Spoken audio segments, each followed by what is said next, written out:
The Polaroid SX-70. I don't see the appeal.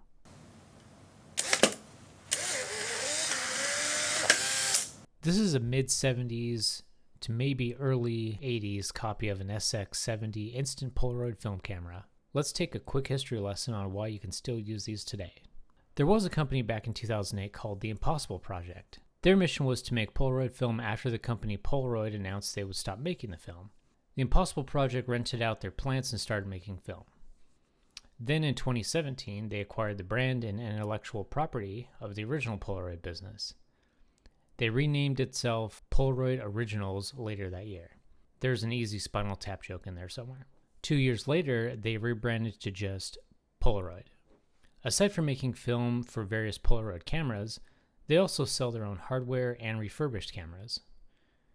You can find all their stuff online or wherever you buy hipster things in gentrified areas of your city.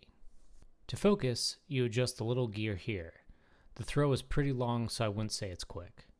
To open, grab the viewfinder, pull upward until everything clicks. You may feel like you're going to break it.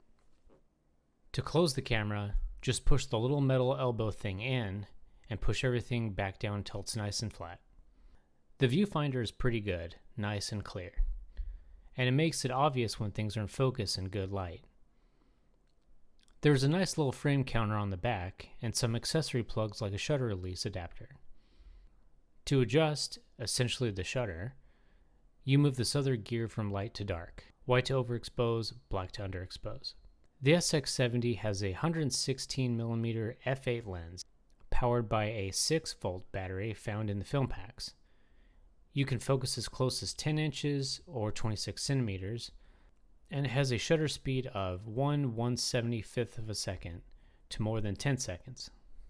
The original flash bar for this camera came with 10 bulbs that were a one-time use, so you got 10 flashes per flash bar. You can still pick up this style, but I wouldn't recommend it. What I would recommend is the Mint Flash Bar 2 from the company Mint, as it's reusable and more of a modern style. Now these cameras aren't expensive. I got this one about 2 years ago with a case in excellent condition for about $80 and a good used Polaroid Spectra for about $40 4 years ago. But the cost of these cameras is not the issue. It's the price of the film that is going to bleed you dry. Black and white is about $19 and color is about the same. You get 8 exposures per pack, so it's about $2.50 per picture you take.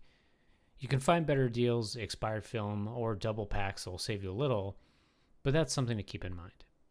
Although, if you want to feel a little bit better, this camera cost around $1,100 new when it came out, and film packs cost around $42 if adjusted for inflation. The other issue, the quality. These weren't amazing back in the day, and they sure aren't today either. Although I would say that the Fuji Instax photos I've seen from friends are better quality, even though it's a smaller exposure. The film speeds are very slow as well. We're talking an ISO of 160 usually, which means you better use a flash, set it on a table or something, or be outside. And the lens is an f8. Now you can get higher speed film out there, but I've yet to test those. Now why would people want to use these today? Well, it's instant, right? Well, cell phones take instant photos as well, and much better quality. It must be the look and the fact that you won't be able to edit it or get it to come out exactly the same again. It's a fleeting moment captured on film, and you also get to shake the film even though it does nothing in helping develop it. Taking these photos are pretty fun. It's the anticipation of waiting to see what you got and the fact that it's physical.